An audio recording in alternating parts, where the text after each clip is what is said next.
박수 부탁드리겠습니다.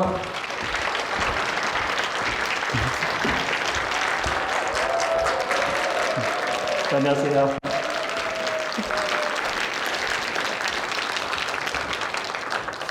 제 목소리 다 많이 들으셨죠? 네. 네네. 사실 저도 이제 그 학생들 가르칠 때 강의를 많이 했었는데, 사실 이 정도 규모 분들과 같이 강의를 해본 적은 없어가지고, 저도 이제 기분 좋은 설레임으로 지금 자리에 섰습니다. 오늘 이제 라우 북토크 두 번째로 하는 건데요. 6월 달에 했었던 그 북토크 때는 저도 사실 너무 개념이 없어가지고, 그때 이제 오셨던 분들께 조금 죄송한 마음을 가지고 있는 부분인데요. 제가 준비를 정말 하나도 안 하고 왔어요, 당시에. 그래서 정말 2시간을 그냥 프리토킹으로 서서 이제 그냥 같이 대화 나누고 했었던 적이 있었고요. 그리고 이제 지금은 제가 또 많은 분들이 또 소중한 시간을 내셔서 오셨기 때문에 조금 더 준비를 이제 해서 이제 왔습니다. 그래서 일단은 사실 어제 제가 와이프한테 좀 컨펌을 받고 자료를 만들었는데 컨펌을 받았는데 와이프가 너무 지루하고 길다 그래가지고 좀 많이 잘랐거든요. 네, 그래서 일단 또 나중에 또 질의응답 시간이라든지 또 여러 가지 시간들도 같이 해야 되기 때문에 최대한 네, 또 알려드릴 수 있는 부분 알려드리고 또 신속하게 할 수 있도록 한번 해볼까 합니다. 그래서 일단 제가 오늘 준비한 자료는 총 4가지 주제였는데요. 하나는 이제 여기까지 오게 된 비하인드 스토리를 간단하게 조금 말씀을 드리고, 그 다음에 이제 이야기를 3가지 주제로 해서 준비를 해봤습니다. 그래서 다들 이제 아시는 내용이기도 하고 또는 이제 섞여 있는 내용이기도 한데요. 일단 제가 생각하고 있는 이제 한국이나 미국이나 또는 주식에 대해서 조금 더 자세하게 한번 말씀을, 또 카페에서 이제 글로 쓰는 거로는 좀 한계가 있더라고요. 또 그래서 이번 시간을 통해서 한번 좀 자세하게 말씀드리고자 합니다.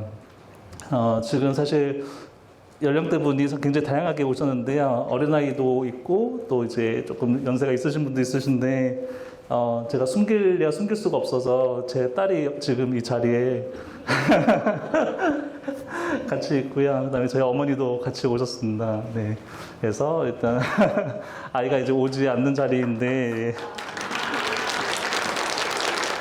그래서 제 딸이 지금 사실 좀 표정이 지금 너무 당황스러워서 제가 아빠가 뭐 하는 건지도 일단 모르고요. 제가 북토크라고 설명을 해도 이해를 못한다 이래가지고 그냥 뮤지컬 한다고 했어요. 근데 뮤지컬 하는데 노래는 안 부르고 일단 그렇습니다. 아마 네, 보다 좋을 거예요, 제 딸은요. 예. 일단은 비하인드에 대해서 좀 말씀드리면, 네, 모두 비슷한 아마 경험을 하셨을 거예요. 저희 아버지도 똑같은 경험을 하셨고요. 어머니께서도 이제 그것 때문에 당시에 고생을 좀 하셨죠. 마음고생을요. 그래서 아버지께서 주식에 크게 실패를 하셨습니다. 저희 아버지께서요. 당시에 이제 1980년대 말 정도 상황이었는데요. 제가 정확하게 일단 알고 있지는 못하는데 제가 당시에 부산에 살았었거든요. 근데 부산에서 아마 집 값으로 치면 한 반 채 정도가 날아간 걸로 알고 있습니다. 당시 부산에서요. 당시 이제 그 코스피 차트인데요. 이제 보시면 이제 1987년부터 시작해서, 네네, 1987년부터 시작해서 이제 1990년대 초, 1989년대 말까지 이제 굉장히 고점을 찍는 차트가 나오는데, 지금 값을 보시면 140대, 150대 정도에서 시작해서 지금 1000까지 가죠. 지금 이게 몇 배 해당되냐면 거의 7배 수준이거든요. 그래서 지금 굉장히 단기간에 지금 코스피가 오른 걸 보시면 사실 이때 우리나라 상황이 말이 안 됐다라고 보셔야 됩니다. 이 8배 상승이 어느 정도로 굉장히 큰 것이냐면 나중에 보여드리게 될 이제 닷컴 버블이나 또는 리만 사태 직전의 버블보다도 훨씬 크거든요. 이 수준이요. 그래서 당시에 저는 물론 이제 초등학생이기 때문에 잘 모르지만 당시에 이제 우리나라 분위기가 어땠을지는 대략 짐작이 가죠. 뉴스나 신문에서 여기저기 주식을 해야 된다라고 아마 이제 부추김이 있었을 것 같고, 저 시대에 딱 이벤트가 있었던 게 아시다시피 88 올림픽입니다. 그래서 88 올림픽의 흐름을 타고 이제 외국인도 많이 오고 투자도 많이 되고 해서 우리나라가 굉장히 부강한 국가가 될 거라고 생각하고 코스피가 이제 엄청나게 올라갔죠. 그러고 나서 이제 당시에 저도 기억나는 게 서머타임이라든지 이런 거를 실제로 저도 겪었던 기억이 나고요. 그 다음에 이제 올림픽이 끝나고 이제 불꽃이 사그라들기 시작하는데 이제 1000에서 시작해서 500대로 이제 또 순식간에 반토막이 나는 모습인데요. 저희 아버지가 이때 들어가셨습니다. 그래서 이제 모두가 아마도 주식으로 굉장히 힘들어하던 순간이 아니었을까 싶습니다.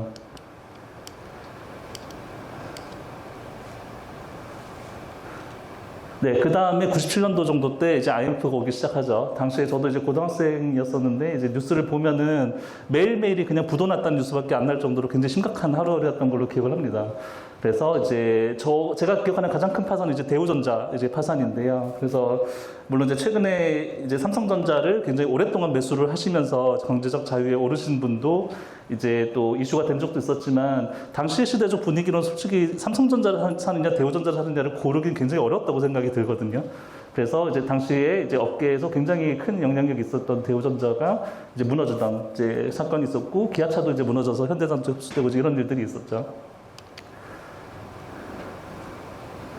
네, 그리고 이제 제가 이제 당시에 고등학교 1학년 때인가 이제 있었던 서울대 전체수석인데요. 이제 이분께서 제가 사실 제가 이제 나중에 대학을 지나갔는데 굉장히 큰 영향력을 주신 분인데, 당시 제주도에서 이제 그 대기고에서 나오신 분인데, 전국 수석을 97년도에 하신 분인데요. 보시면 전공은 대학에서 이제 고려해서 물리학이나 화학 가운데 하나를 선택할 예정이라고 실제로 하셨는데, 실제로 물리학과를 가셨어요. 그래서 당연히 서울대 의학과를 갈 수 있었음에도 불구하고 물리학과를 가셨다는 그 선택이 저한테는 당시 굉장히 충격적이었거든요. 그래서 나도 저렇게 저분처럼 남자답게 돈을 쫓지 말고 네, 이제 과학 쪽으로 공대나 이제 그런 자연대 쪽으로 가야 되겠다라고 마음 먹게 된 게 사실 이분 이제 때문입니다. 그리고 공대를 갔죠. 당시에 이제 제가 공대를 입학할 시절이 이제 닷컴법이 절정에 이르렀던 시절인데, 이제 입학해서 다들 친구들끼리 했던 얘기가 이제 뭐 벤처기업을 어떻게 세우느니 마느니 이런 얘기를 겨우 1학년 때 했었던 얘기가 기억이 납니다. 그래서 뭐 기술이고 뭐 이렇게 학문이고 아무것도 아닌 게 없지만 선배들을 보니까 요즘 뭐 열풍이 장난이 아니더라 이런 얘기를 대학교 입학해가지고 듣기 시작해서 저도 이제 한참 꿈을 키워 나갔었는데요. 이때 제가 입학할 때가 보시다시피 이제 요때죠, 요때. 예, 요때 제가 입학했거든요. 그래서 이제 이 차트가 지금 S&P 차트인데요. 그래서 그 닷컴버블이 생기기 직전의 이제 모습을 보시면 이때부터 1300 정도 수치에서 한 3배 정도, 4배 정도 가까이가 이제 올랐다고 보시면 될 것 같습니다. 그래서 아까 전에 이제 88올림픽 때 우리나라보다 사실 우리나라가 훨씬 더 많이 이제 급격하게 올랐었죠. 그리고 나서 이제 제가 입학하고 나서 폭락하기 시작하는데요. 당시 제가 한 2학년 때 기억나는 분위기가 이제 당시에 선배들이 했었던 벤처기업들이 전부 다 망했다는 얘기를 듣게 되거든요. 그래서 이제 벤처기업이 지금 이제 스타트업이라는 단어로 바뀌었죠. 그래서 벤처기업이 이제 굉장히 힘들고 어려운 일이었다는 것을 당시 이제 2학년, 3학년 지나면서 알게 되면서 저도 이제 안 그래도 이제 공학도로서 사실 조금 방황을 하고 있었던 시기였기 때문에 적성도 사실 그렇게 맞지 않는다고 느꼈었고요. 그래서 이제 또 당시에 집안 환경도 사실 그렇게 좋지가 못해서 이 상태로는 제가 갈 수 있는 거는 이제 대기업에 가서 그냥 이제 평선이 되는 거였었는데, 당시 제가 가지고 있는 경제적 분위기가 사실 그렇게 해서는 뭔가 가난을 탈출하기가 너무 힘들다는 느낌을 받기 시작했던 게 제가 이제 2, 3학년 때부터 느끼기 시작했거든요. 그래서 그때 제가 4학년 때 이제 있었던 일인데, 그 과 친구들, 친한 친구들이 있었어요. 그래서 이제 친구들 모여가지고 수능을 다시 보겠다고 제가 그때 울면서 얘기했어요, 친구들한테. 도저히 이대로 이렇게 졸업해가지고 삼성전자에 가서는, 물론 삼성전자 너무너무 좋은 기업이지만 저희 집 분위기가 당시에 그렇게 극복할 수가 없었던 분위기였기 때문에 이대로는 안 될 것 같다고 해서 수능을 다시 보겠다고 했고, 당시 친구들이 저보고 미쳤다 그랬어요, 다들. 네, 그래서 이제 와가지고 지금 뭐 1, 2학년도 아니고 4학년 지금 졸업하기 직전에 수능을 또 뭐 내년부터 다시 준비해서 보겠다는 얘기를 하니까 이제 친구들 다들 말렸죠, 당시에. 하지만 갔습니다, 저는요.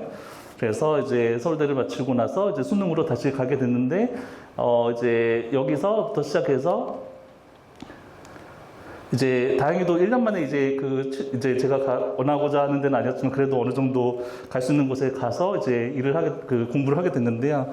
당시에 이제 학교를 이제 오전에부터 오후까지 다니고 저녁 5시부터 이제 또 새벽 한 2시까지인가 학원에서 이제 일을 하는 이제 그 당시 생활을 당시에 이제 했었는데요. 그래서 학원 강사가, 그래도 저는 그때 너무너무 다행이었던 게, 제가 학원 강사를 안 했으면은 사실 학교 자체를 다닐 수 없는 환경이었기 때문에 당시만 해도 이제 뭔가 이렇게 학자금 대출을 해서 학교를 다니는 게 굉장히 조금 어려운 분위기였거든요. 그래서 물론 요즘이나 이제 그런 것들이 너무 잘 돼 있지만 당시에는 조금 어려운 분위기였고, 제가 당시에 이제 예과 1학년을 마치고 군대를 갔다 와야 됐었던 상황이었는데, 제가 군대에서 제일 스트레스 받았다는 게 제 이자였어요. 학자금 대출을 받은 상태였는데 그 이자가 매달 통장에서 나가고 있는데 그걸 메꿀 방법이 없는 거예요, 군대에서. 그래서 당시에는 심지어 요즘 이제 군대 가면 그 이자를 좀 유예를 해주거든요. 근데 당시에는 심지어 그런 제도도 없었기 때문에 제가 그때 일병 때 아무튼 받았던 월급이 한 4만 원, 5만 원 이제 그랬던 걸로 기억나는데, 그거보다 이자가 더 큰 상황이었습니다, 실제로는요.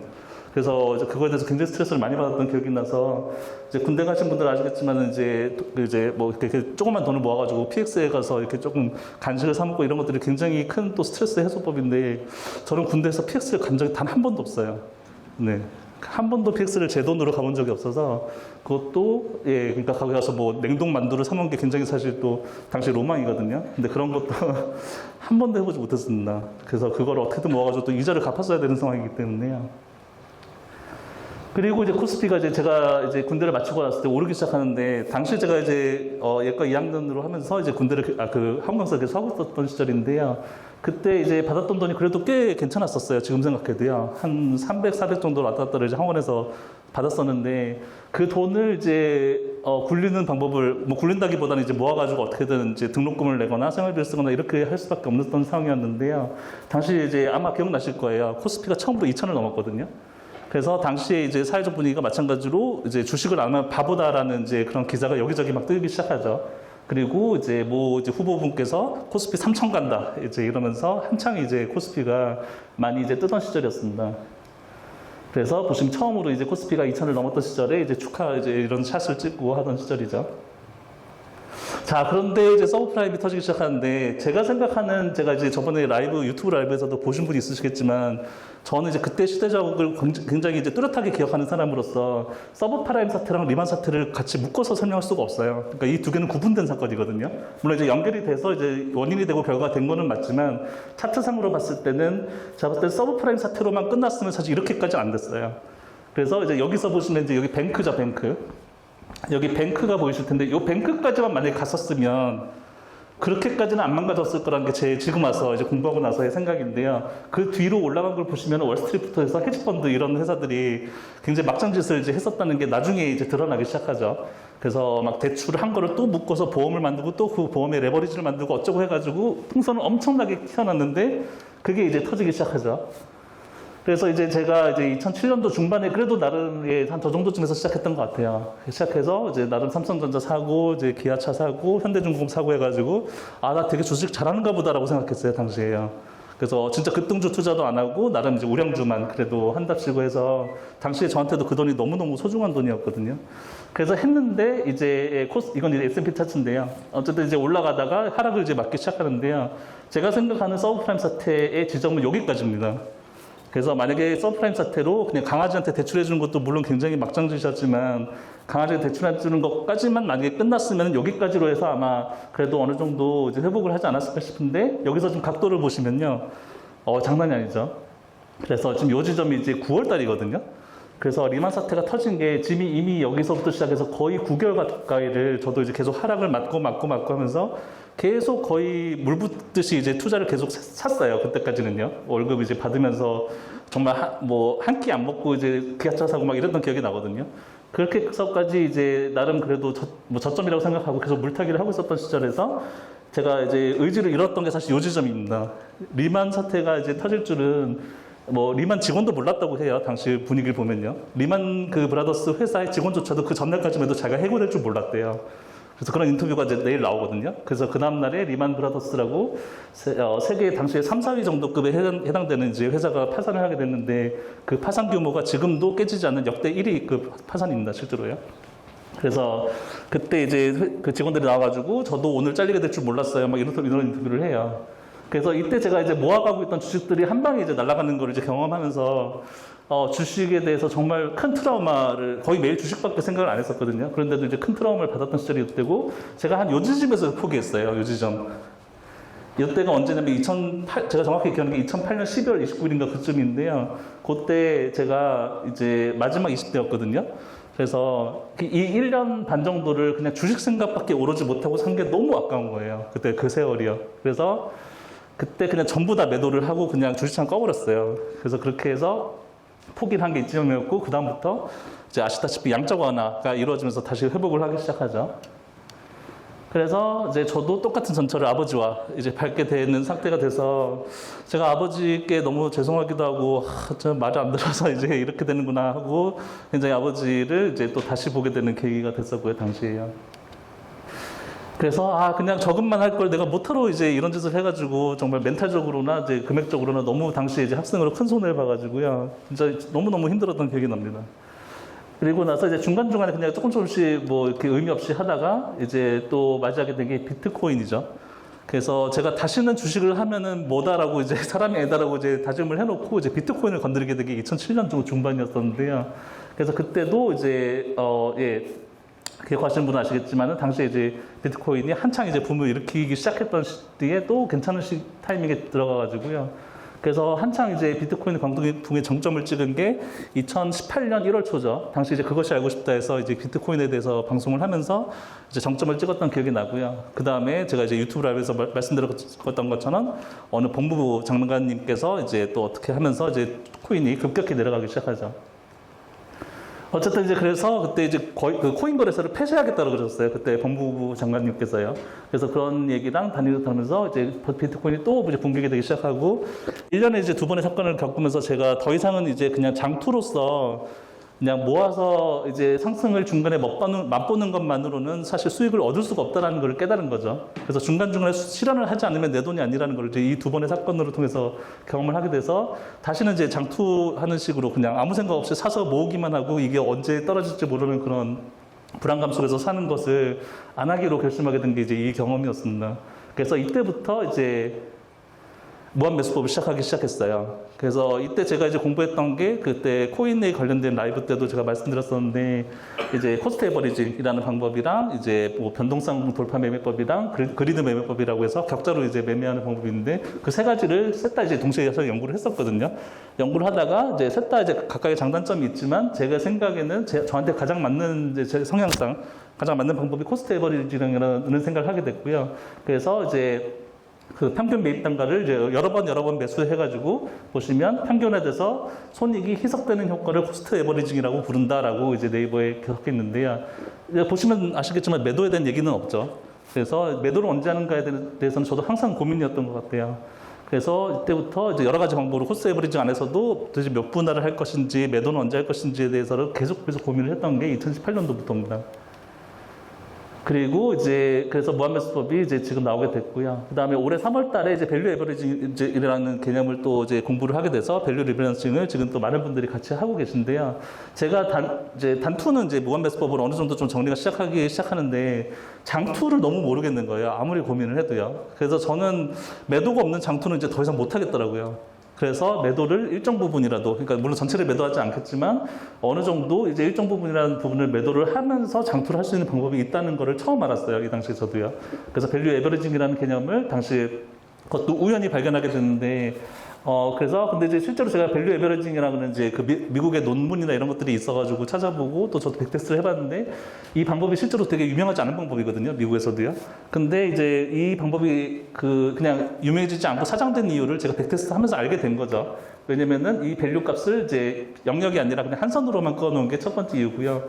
그 다음에 두 번째는 언제까지 바이를 하고 언제 얼마나 셀을 할 것인지에 대한 내용이 사실 없었고요. 그다음에 밸류 값을 또 어떻게 구분을 해서 또 정해야 될지에 대한 내용이 뚜렷하지 않았기 때문에 이 부분에 대해서 제가 이제 백테스트를 하면서 만들기 시작한 게 이제 밸류 리밸런싱의 개발의 시작이었습니다. 그래서 지금 제가 가지고 있는 방식은 저렇게 한 선으로 가는 게 아니라 영역으로 가고 있고 이제 살 수 있는 부분 또 팔 수 있는 부분은 어느 정도 정해놓고 이제 하게 되죠. 그래서 조금 더 현실화 시켰다고 보시면 될 것 같아요. 그래서 지금 이제 4월 달부터 시작해서 시방 만들기를 10주차로 시작해서 지금 이제 34주차까지 이제 이어져 가고 있는 상황이고요. 2주마다 한 번씩 영상을 올리고 있습니다. 다들 여기 계신 분들은 다들 아시는 내용이고요. 그 다음에 6월 달에 책이 출간이 됐고요. 그 다음에 당시 이제 종합 부위로 조국의 시간 분께서 이제 쓰신 책이 1위를 했었던 시기에 제가 이제 종합 순위 4위까지 갔었고 이제 경제 분야로는 2위까지는 했었고요. 그 다음에 이제 또 그죠. 네네. 지금 보니까 살이 좀 네네. 이때보다 한 8kg 뺐습니다 지금요. 네. 네. 그래서 이때 사진 보고 저도 좀 헉해가지고. 자, 여기 지금 저도 몰랐는데 이분 누군지 알겠네요. 진짜 지금 보니까요. 일관님이세요. 일관님이라고 이제 카페에 많이 이제 활동해 주시는 분인데요. 네네. 그래서 북토크고 보시면 이제 아무것도 없죠 뒤에. 예, 몰빵을 모의, 네, 제가 아무것도 준비를 안 했다는 게 드러나는 순간입니다. 네. 다음에 김작가 TV 이제 6월달에 나갔었고요. 네, 그 다음에 또 살이 쪘네요. 다음에 살이 쪘다 빠졌다만 하네요. 예, 동아일보 매거진 하고 3번 나가고 이제 얼마 전에 이제 전인고 이제 TV에 나갔습니다. 네네, 지금 저 이제 여기 계시는 예, 북토크에 참여하고 계시고요. 그다음에 이건 제가 그냥 예, 임의로 마음대로 만든 건데요. 내년에 VR 책이 나올 예정이고요. 예, 밑에 라스트 오브 어스라고 적었습니다. 그다음에 예. 일단 그래서 제가 여기까지 오게 된 비하인드 스토리를 예, 지금 해봤고요. 자, 졸리신 분 없죠? 예, 졸리시면 안 된다. 저희는 이제 일어나서 돈을 벌어야 되기 때문에 예, 졸리시면 안 됩니다. 이제부터 하는 얘기가 제가 진짜 하고 싶은 얘기이기 때문에 예, 시작을 다시 한번 해보도록 할게요. 이거 굉장히 유명한 짤방이죠. 뭐 세금 벌어야지 뭐 여러 가지 버전이 있습니다. 저 이런 질문 많이 받거든요. 그래서 이제 그 동아일보 갔을 때도 그랬고 여러 가지 또 미팅할 때 왜 한국 주식은 안 하시냐는 얘기를 이제 하시는데 이거에 대한 대답을 드리기가 너무 막막해요. 사실은요. 너무 할 얘기가 일단 많아서 막막하고 두 번째는 상대방이 어느 정도까지 미국에서 알고 있는지를 모르기 때문에 막막하고 또 뭐 제가 이제 리만 사태 겪은 이제 아무튼 그런 것들을 또 뭐 얘기할 수는 없으니까요. 어쨌든 제 대답은 그냥 좋은 기업체가 많아서요라고 일단 그렇게 대답은 하거든요. 근데 사실 그 대답이 전부가 될 수는 없죠. 그 부분은 미국에 좋은 기업체가 많다는 거는 아주 극히 일부분입니다. 제가 봤을 때는요. 미국 주식을 해야 하는 아주 여러 가지 방법 그 이유 중에서 한 가지일 뿐이에요. 그럼 나머지 이유에 대해서 조금 말씀을 드릴게요. 1990년대에 지금 S&P 차트거든요. 자, 지금 보시면 이제 요즘이랑 비교해 보시면 이때가 더 심합니다. 실제로 올라간 각도가요. 그래서 250대부터 시작해서 1100대까지 올라가는데 4배 이상이 올라가죠. 그래서 이제 1990년대면요. 그리고 큰 사건 2번이 터집니다. 이제 다들 아시다시피 닷컴 버블 터지고 그다음에 리만 사태 터지고요. 지금 같이 보시면 리만 사태가 결코 만만치 않죠. 네, 닷컴 버블이 더 심한 버블이라고 생각하시는데 사실 제가 각도라든지 이걸 봤을 때는 리만 사태가 사실 더 심하다고 보일 정도죠, 실제로는요. 여기 이제 보이실 거예요. 어느 각도에서 리만 브라더스 파산했었는지를요. 다음에 2010년도로 넘어가면은 이제 또 이제 4배 정도가 상승한 S&P 차트입니다. 그래서 지금 이제 여기까지 보시면은 이제 어떤 걸 주장하시는 분이 계시냐면은 90년대 이랬었고 2000년대 횡보했었고 2010년대 상승했으니까 2020년대는 이렇게 되는 거 아니냐 이렇게 하세요. 네, 이렇게 정말 주장하시는 분이 계시거든요. 뭐 미신도 아니고 이제 10년 주기로 그냥 무조건 뭐 횡보 상승하니까 다음에는 이렇게 될 차례다. 우리 모두 이제 도망가야 된다. 이렇게 주장하시는 분도 계시죠. 근데 저는 절대 그렇게 생각하지 않습니다. 전체로 보시면 사실 이런 모습이거든요. 그래서 이제 이때 보시면은 이제 그 민주당, 공화당이에요. 색깔은요. 그래서 예전에 로즈벨트부터 시작해서 뭐 닉슨도 보이고 레이건도 보이고 부시도 보이고 클린턴 대통령 다 보이죠. 오바마까지. 그래서 옛날에 1940년대에 있었던 이제 세계 대공황을 제외하고는 사실상 거의 계속 우상향을 했다고 보시면 될 정도로 물론 이제 부침은 있었지만요. 그리고 어느 대통령 또는 어느 공화당 이 영향이 있다라고 보기가 좀 어려울 정도로 그냥 전체적으로 우상향이었다고 보시면 될 것 같아요. 그리고 이제 상승과 하락을 따로 이제 그냥 구분해서 이제 적은 그래프인데요. 보시다시피 불마켓이죠. 이제 상승장을 한 마켓이 실제로 굉장히 길고 또 하락장을 이제 한 마켓이 베어 마켓이 또 있는데 이런 단어가 있어요. 이게 사실 문법에 맞는지 저는 잘 모르겠는데 long is long, 더 short is short라고 있는데 상승장은 길고 하락장은 짧다라는 뜻입니다. 그래서 보시면 상승장은 계속 길게 이어지고 하락장은 물론 있지만 짧게 이어지고 넘어간다는 걸 보실 수 있죠. 그러면 1910년대부터 미국에 무슨 일이 있었는지 한번 간단하게 말씀드릴게요. 자, 이거 무슨 사실일까요? 예, 셰일가스입니다. 그래서 셰일가스가 있었다는 건 물론 옛날부터 알고 있었지만 셰일가스가 본격적으로 추출이 되기 시작한 게 2011년인가 아무튼 그 정도부터거든요. 2010년 초부터거든요. 근데 이제 보시면은 수압파쇄법이라고 해서 이제 물로써 이제 압력을 줘가지고 셰일가스를 추출하는 방법을 미국이 개발해서 사용을 하기 시작하는 게 이때쯤입니다. 전 세계 셰일가스 그 함유량을 보시면 미국이 24조 뭐 이렇게 있고 지금 보시면은 좀 기분이 안 좋은 이제 숫자가 또 저기 가운데 보이죠. 중국입니다. 네, 중국이 셰일가스 매장량이 전 세계에서 가장 많아요. 그런데 중국이 셰일가스를 이용하지 못하는 이유가 있죠. 첫 번째는 기술력이 일단 안 되고요. 그 기술력이 안 되고 이 기술력이 뒷받침되려면 물론 국가 주도도 중요하지만은 이익이 되기 때문에 민간이 많이 협력을 해줘야 돼요. 기술 발전에 대해서요. 근데 일단 중국이 그 부분이 안 되고요. 두 번째로는 이 매장량의 대부분이 산맥 쪽에 있습니다. 산 쪽에 있어서 그 산을 다 파내고 이제 석유를 파낼 수가 없는 거예요. 셰일가스를 파낼 수가 없어요. 세 번째는 이제 미국 같은 경우는 이미 가스에 대한 송유관이 깔려 있었던 상태에서 셰일가스를 추출하기 시작을 했어요. 그래서 송유관이 이미 다 퍼져 있는 상태로 추출을 하는 게 문제가 아니라 그걸 퍼뜨리는 게 다시 이제 이용을 해야 되기 때문에 그 부분이 문제인데 미국은 이미 그 부분이 해결이 된 상태로 셰일가스를 이제 추출하기 시작했고 이제 중국은 송유관이 지금 제대로 발달이 되지 않았기 때문에 설령 셰일가스를 추출한다고 해도 이거를 이제 사람들한테 나눠줄 방법이 없어요. 그래서 아마 제 생각에는 중국이 우리가 죽기 전까지는 셰일가스를 이용하기가 좀 어렵지 않을까 저는 개인적으로 그렇게 생각합니다. 미국은 한때 심지어 석유를 물론 석유도 이제 조금 나왔거든요. 그 전에 미국에서 석유 조금 나왔었는데 미국은 아예 석유 수출을 금지한 적이 있었어요. 미국에 있는 석유를 외부로 수출하는 것 자체가 금지였는데 셰일가스가 이제 생기고 나서부터는 그 수출 금지를 풀었죠. 풀고 지금은 거의 뭐 사우디, 러시아에 맞먹는 석유 수출국이 되었습니다. 너무 사실 이제 불공정하죠. 어떻게 보면요. 이 미국이라는 나라에 이제 심지어 석유까지 이렇게 나온다는 건 사실이요. 그다음에 두 번째인데요. 석유 얘기는 이제 여기까지였고요. 두 번째 얘기는 이제 이 차트 보시면 아마 아시는 분들 많을 거예요. 이제 버핏 지수라고 부르는 차트입니다. 그래서 이 버핏 지수가 뭐냐면 GDP랑 이제 미국 GDP랑 미국 안에 있는 전체의 이제 기업의 시총을 전부 다 합한 거를 이제 대비로 했을 때 어느 정도 버블이 있느냐를 이제 측정하는 이제 그런 이제 그래프인데요. 지금 보시면 이제 등락이 있는데 최근 들어서의 지금 모습이 당시에 닷컴 버블하고 뚫고 있죠, 지금요. 그래서 지금 너무 심하다. 지금 이제 우리나라의 전체 GDP 대비로 시총이 너무 높게 형성됐기 때문에 이건 너무 큰 버블이다. 조만간 이 버블이 터질 거다라고 이제 주장하시는 분들도 사실 꽤 있으시죠. 자, 근데 이제 전체 마켓캡에서 GDP를 한번 보실게요. 지금 이 자료가 뭐냐면 아까 말씀드린 버핏 지수 비슷하게 GDP 대비로 이제 그 나라의 마켓캡을 비교를 해놓은 이제 건데요. 미국이 여기 있습니다. 지금 보시면요. 네, 미국이 여기 있거든요. 물론 이제 이 자료가 이제 2018년도 자료인가 그래서 실제로 미국은 지금은요, 여기가 아니고 한 요 정도 있습니다. 요즘까지 올라오긴 했는데요. 지금 보시면 이렇게 얘기를 한다면은, 그러면은, 만약에 미국이 버블이라고 치면은 우리는 싱가포르엔 절대 투자해서는 안 되죠. 요 메뉴에 있는 게 싱가포르거든요. 그래서, 그 나라의 GDP 대비 마켓캡이 싱가포르이 가장 세계에서 높아요. 그리고 반대로 말씀드리면 가장 낮은 나라에 투자를 해야 되냐고 물으신다면 이탈리아가 가장 최하위에 있습니다. 또 이제 저쪽에 보면은 뭐 멕시코도 보이네요. 멕시코, 뭐 터키, 차이나 여기 보시면은 이제 스위스 있고 싱가포르 있고 타이완 있고 이제 이런 식이죠.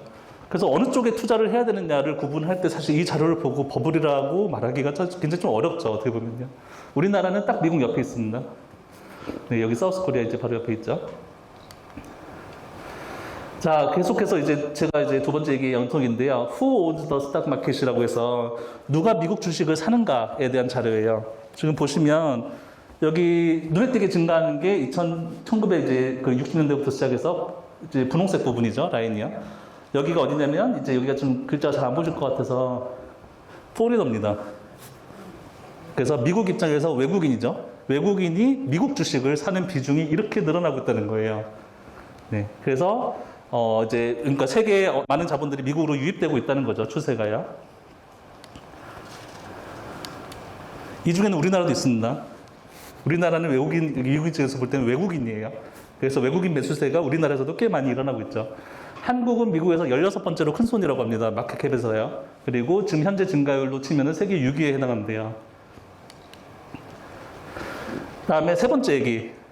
자, 이것도 많이들 아시는 내용인데 401k 연금이라고 있어요. 이게 뭐냐면 이제 미국에서 그 기업을 다니고 계신 분들은 너무 잘 아시겠지만 이제 자기 그 월급의 일정 부분을 연금으로 이제 만약에 401k 연금이라는 데 가입을 하게 되면 1년에 한 이제 실제로 19만 5천 불이긴 한데 약 2,300만 원 정도 그냥 계산 간단하게 하기 위해서 한 달에 200만 원이라고 칠게요. 한 달에 200만 원 정도를 연금에 넣을 수 있어요. 이렇게 되면 또 이제 그 기업체에서 일정 부분을 또 보전을 해줘서 같이 합치거든요.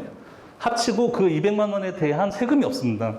그래서 당연히 이제 제 처남이 이제 그 지금 트위터에 근무를 하고 있는데요. 그래서 최근에 이제 제 카페에 적었는지 모르겠는데 이제 처남이 지금 한국에 있거든요. 그래서 오랜만에 이제 처남이 제 와이프 제 동생입니다. 그래서 지금 트위터에 근무 중인데 왔는데 제가 물어봤더니 이제 당연히 이거를 하는 분위기래요. 트위터에서도요. 그래서 왜냐면 그만큼의 세금이 일단 없다는 것만으로도 당연하고 이거를 통해서 주식에 투자를 할 수 있거든요. 401k 연금을 통해서요. 그래서 당연히 하는 분이기 때문에 맥시멈으로 하려고 한다고 합니다. 대부분이요. 그래서 지금 보시면 100만 달러 이상을 보유하게 된 401k 계좌 보유수가 매년 사실 굉장히 가파르게 증가하고 있죠. 예, 이것은 이제 뭐냐면 전체 미국 마켓에서 이제 401k 연금이 차지하는 비중입니다. 보시면은 파란색 선이 언제 시작했냐면은 1980년대 초부터 시작해요. 401k가 실제로 1981년부터 시작했거든요. 그래서 그때부터 시작해서 401k가 가지고 있는 이제 미국 전체 주식 중에서 마켓의 그런 비중이 이렇게 커지고 있다는 겁니다. 이게 뭘 의미하냐면 대통령 입장에서 사실 이걸 신경 안 쓸 수가 없어요. 그래서 대통령이나 미 연준이나 이런 곳에서 미국 주식은 이제 더 이상 그냥 주식을 하는 사람만의 주식이 아닌 거죠. 미국에서는요. 그래서 모든 국민이 다 엮여 있는 게 미국 주식이기 때문에 이거를 하락하도록 사실 방치하는 것은 뭐 당연히 지지율이나 또는 이제 당 전체에서 굉장히 큰 타격을 받기 때문에 주식을 굉장히 크게 신경 쓸 수밖에 없는 상황입니다. 지금으로서는요. 자, 네 번째로 양적 완화죠. 네, 헬리콥터가 돈을 뿌린다고 표현한 지 양적 완화인데요. 제가 이제 가장 크게 생각하는 미국의 또 큰 패러다임 변화는 사실 이 양적 완화거든요. 그래서 이제 2008년도 때 제가 주식을 딱 말에 포기하고 양적 완화가 처음으로 시작돼서 다시 이제 상승하는 걸 나중에 알게 됐는데요. 이제 양적 완화를 할 수 있는 이유는 미국이 기축통화입니다. 이기 때문입니다. 이거 너무너무 사실 유리한 조건이죠. 그래서 국제 외환 시장에서 공용 거래 또는 국제 결제의 중심이 되는 통화, 미국 달러죠. 그래서 이런 힘을 가지고 있기 때문에 미국이 제가 사실 미국에 있어서 가장 중요한 거는 물론 우리나라도 2020년에 처음으로 양적 완화를 했거든요. 그리고 일본은 더 옛날부터 양적 완화를 했었지만 미국이 전 세계에서 유일하게 타국의 눈치를 보지 않고 통화 정책을 펼치는 나라라고 봅니다. 저는요. 이 부분이 너무 부러워요. 사실은요. 근데 우리나라 또는 뭐 일본도 사실 양적 완화를 오래 했었지만 일본도 양적 완화를 오래 하게 된 이유는 미국의 승인이 있었기 때문입니다. 사실요. 자기 마음대로 할 수가 없어요. 그래서 미국은 미국 수지가 이렇게 맨날 마이너스를 찍어도 별로 걱정이 안 되죠. 왜냐면 돈 찍어서 그냥 다른 나라 목재나 구리 이런 걸 사오면 되니까요. 네, 재정 적자도 별로 걱정이 안 되죠. 세금을 걷어들인 거에 비해서 실제로 재정을 많이 써도 돈을 모자라면 찍으면 됩니다. 단적으로 말씀드리면요. 어떻게 보면 되게 좀 사기스럽죠. 우리나라인데요. 최근에 기준금리를 연 1%로 인상하고 내년도 상반기에 1.5%까지 오를 것이라고 전망하시는 분들이, 전문가들이 그렇게 전망하시는데요. 굉장히 답답한 상황이죠. 저희 입장에서는요. 이미 저도 빚이 상당히 많고 많은 분들이 빚이 많으신, 뭐 부동산 관련해서 빚이 많으신 걸로 알고 있지만 이렇게까지 금리를 올려야 되는가라고 이제 좀 정부를 질타한다든지 한국은행을 질타하시는 분들도 있으실 거예요. 근데 이게 어쩔 수가 없습니다. 왜냐면은 이거를 안 하면 어떻게 되냐면요. 터키 보실게요. 터키가 지금 이제 2019년 19%에서 지금 최근에 기준금리를 15%로 오히려 내렸거든요. 미국이 이제부터 지금 미국이 지금 테이퍼링 중이죠. 지금 테이퍼링 중인데 올릴 거다 이제 그다음부터 이제 기준금리를 올릴 거다라고 분위기만 풍겨도 사실 다른 나라에서는 선제적으로 금리를 올려야 돼요. 왜냐면은 원달러라든지 이런 달러와의 자기 자국 통화의 가치를 유지할 수 있는 방법이거든요, 그게. 근데 그걸 무시하고 터키가 나는 그냥 기준금리 내릴래. 왜냐면은 돈을 많이 뿌려서 터키가 더 많이 경제가 활성화돼야 되니까라고 대통령이 진짜로 그렇게 생각하고 했어요. 그랬더니 벌어진 일이 뭐냐면은 다들 아시죠? 지금 터키 리라와 환율이 거의 2배가 됐습니다. 이게 무슨 말이냐면 터키의 그 가치가 절반으로 떨어졌다는 뜻이에요. 그 다음에 굉장히 급격한 변화죠. 그 다음에 소비자 물가도 당연히 그거에 맞춰서 굉장히 올라가고 있는 현상이고요. 이것 때문에 애플이 막았어요. 터키에서 애플 판매하는 거를요. 그래서 이제 최근에 애플이 지금 이제 실제로 애플 핸드폰을 판매하는 걸 터키에서 막았고 최근에 다시 풀긴 했거든요. 다시 풀었는데 그 가격이 그 전에 이제 그 가격 했던 것보다 훨씬 더 올려서 하죠. 왜냐면 이 터키화를 믿을 수가 없으니까요. 그래서 이런 일들이 실제로 지금 터키에서 벌어지고 있습니다. 그래서 우리나라도 어쩔 수 없이 선제적으로 지금 기준금리를 올리는 거예요. 원화를 지키기 위해서죠, 어떻게 보면요. 자, 마지막입니다. 5번째 미국의 포텐셜에 대해서 이제 말씀드릴게요. 이것도 굉장히 중요한 내용이기 때문에 혹시 졸리신 분은 조금 정신을 마지막입니다. 보기만 해도 굉장히 가슴이 웅장해지는 우리 로고들, 우리가 사랑하는 TQQQ 뭐 이렇게 있는 또 많이 마신, 저도 이제 많이 마신 스타벅스 로고죠. 이걸 왜 보여드리냐면 애플 CEO 누군지 아십니까? 우리가 이제 애플 CEO 하면은 그냥 이제 전 세계에서 가장 지금 마이크로소프트 다시 제쳤죠. 애플이 다시 시총 1위가 됐습니다. 지금은요. 네, 지금 막 억지로 뒷질하고 있는데요. 애플 CEO라고 하면은 스티브 잡스라고 하시면 큰일 납니다. 네, 아직도 스티브 잡스라고 제 와이프가 실제로 스티브 잡스라고 그랬어요. 물어봤더니요. 돌아가신 지 10년 됐죠? 네네. 돌아가신 지가 2011년에 돌아가셨어요. 그래서 이제 물론 굉장히 위대하신 분이셨고 이제 애플의 생태계를 만드셨는데 지금 이제 애플의 CEO는 팀 쿡이라는 분입니다. 네. 그래서 예전에 이제 물론 애플에서 이제 근무하시던 분 중에 한 분이죠. 마이크로소프트 CEO 누굴까요? 마찬가지로 빌 게이츠라고 하시면 큰일 나죠? 네네. 빌 게이츠 아닙니다, 지금요. 빌 게이츠는 이미 이제 일선에서 물러가신 지 한 5년 가까이 되셨어요. 그래서 사티아 나델라라는 분이 지금 마이크로소프트를 이끌고 계시죠. 구글 CEO도 마찬가지로 예전에 이제 레리 페이지라는 분하고 세르게이 브린이라고 러시아 분하고 같이 합작해서 만들었지만 실제로 지금 CEO는 선다 피차이라고 하는 인도 분이십니다. 자, 아마존 CEO 제프 베조스 분 아니에요, 지금요. 네네, 앤드류 제시라고 하는 분이 이제 아마존 CEO를 이끌고 계세요. 제가 이 말씀을 왜 드리냐면 한국하고 비교 한번 해볼게요. 자, 보시면 가슴이 좀 답답해지실 거예요. 네, 지금 어떻죠? 지금 분위기가요? 무조건 가족 경영이죠. 그래서 2세, 3세, 4세 이렇게 넘어가서 이제 넘어가서 기업을 계속 승계를 하고 있는 입장인데 우리가 만약에 한국 주식을 계속 투자를 한다면은 자녀분이 정말 스마트하고 그 다음에 도덕적으로도 좋은 분이 태어나야 된다는 걸 기도를 해야 되는 상황이에요. 네, 그렇지 않고서는 이제 그 회사가 몰락을 하게 됐죠. 새로운 CEO로 바뀌었을 때요. 다음에 마지막으로 정체 한 번 더 말씀드리면 그 가족 경영보다도 또 더 중요한 특징이 하나면요. 구글 CEO가 아까 이제 사진을 보여드렸었는데 인도 분이십니다. 테슬라 CEO 일론 머스크가 남아공 사람이죠.